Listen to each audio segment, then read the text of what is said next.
le prince qui n'aimait pas les princesses. Il était une fois dans le royaume de la lumière, où les fleurs s'épanouissaient en couleurs vives et les oiseaux chantaient en harmonie, un jeune prince nommé Adrien. Contrairement aux autres princes, Adrien n'aimait pas les princesses. Il les trouvait trop paresseuses et trop attachées à leurs bijoux et à leurs robes.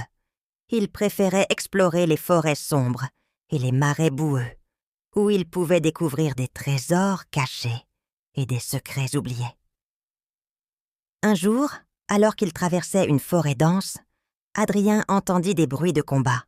Intrigué, il se dirigea vers la source du bruit et découvrit une scène inattendue. Une jeune femme, vêtue d'un manteau de fourrure et de bottes de cuir, se battait contre un groupe de brigands. À sa ceinture pendait une arme à feu, et elle se déplaçait avec une grâce et une agilité impressionnantes. Adrien resta caché derrière un arbre, observant avec fascination. La jeune femme réussit à repousser les brigands qui s'enfuirent dans la forêt, terrifiés. Une fois le danger écarté, Adrien s'approcha. « Bonjour », dit-il, essayant de ne pas paraître trop impressionné. « Je suis le prince Adrien. Qui es-tu et que fais-tu ici seul dans cette forêt dangereuse ?» La jeune femme se tourna vers lui, essuyant la sueur de son front. « Je m'appelle Élise, » répondit-elle. « Je suis la princesse du royaume voisin. Je patrouille ces bois pour protéger mon peuple, des brigands et des monstres qui rôdent ici. » Adrien fut stupéfait. « Une princesse ? Mais je ne t'ai jamais vue à la cour. Pourquoi portes-tu une arme et un manteau de fourrure ?» Élise sourit. « Je ne suis pas comme les autres princesses, prince Adrien. Mon royaume est constamment menacé par des créatures sombres et des envahisseurs.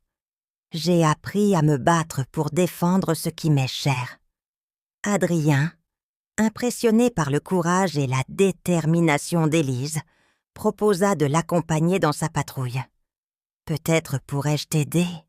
suggéra-t-il. « Je suis assez habile avec une épée et j'ai eu une certaine expérience dans les marais et les forêts. » Élise hocha la tête, acceptant l'offre d'Adrien. Ensemble, ils parcoururent les bois, affrontant des créatures terrifiantes et découvrant des trésors oubliés.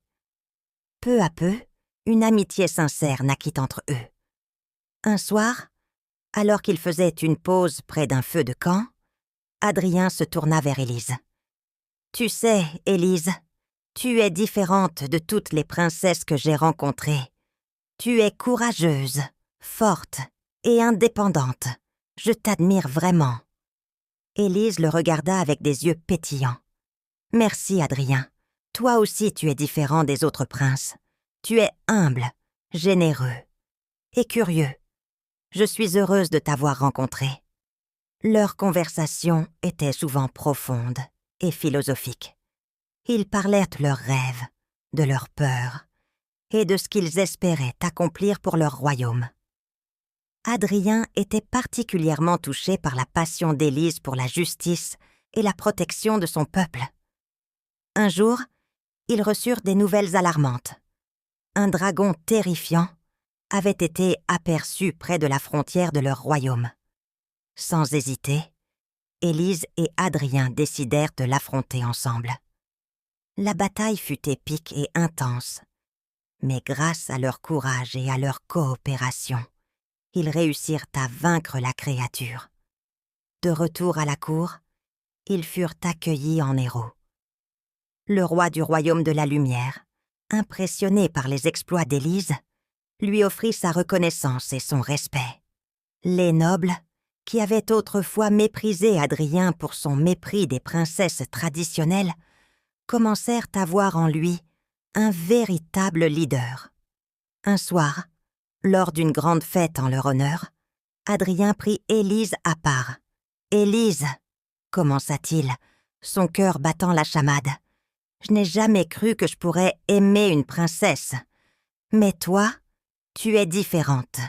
Tu m'as montré ce que signifie être vraiment courageux et dévoué. Je t'aime. Accepterais-tu de rester à mes côtés, non seulement comme alliée, mais aussi comme compagne? Élise, les yeux brillants de larmes de joie, lui répondit. Adrien, tu es devenu bien plus qu'un simple ami pour moi. Je t'aime aussi, et je serai honorée de rester à tes côtés, dans la lumière comme dans l'ombre. Ainsi, Élise et Adrien décidèrent de se marier. Leur union devint un symbole d'unité et de force, inspirant les royaumes voisins à adopter une approche plus équilibrée et égalitaire. Ensemble, ils régnèrent avec sagesse et compassion, prouvant que l'amour véritable et le respect mutuel peuvent surmonter toutes les différences et tous les défis. Et ils vécurent heureux, explorant les forêts sombres et les marais boueux, mais aussi construisant un royaume où les fleurs s'épanouissaient et les oiseaux chantaient en harmonie. Nous voilà arrivés qu'à la fin de cette aventure magique sur Raconte-moi une histoire. Nous espérons que vous avez apprécié cette histoire autant que nous avons aimé vous la raconter. N'oubliez pas de vous abonner à notre chaîne pour ne manquer aucune de nos prochaines aventures. Et si vous souhaitez soutenir notre travail et aider à la création de nouvelles histoires, vous pouvez visiter notre page sur Ko-fi à l'adresse suivante: ko-fi.com Nina's Bibliothèque. Vous trouverez le lien dans la description. Merci pour votre soutien et à bientôt pour de nouvelles découvertes.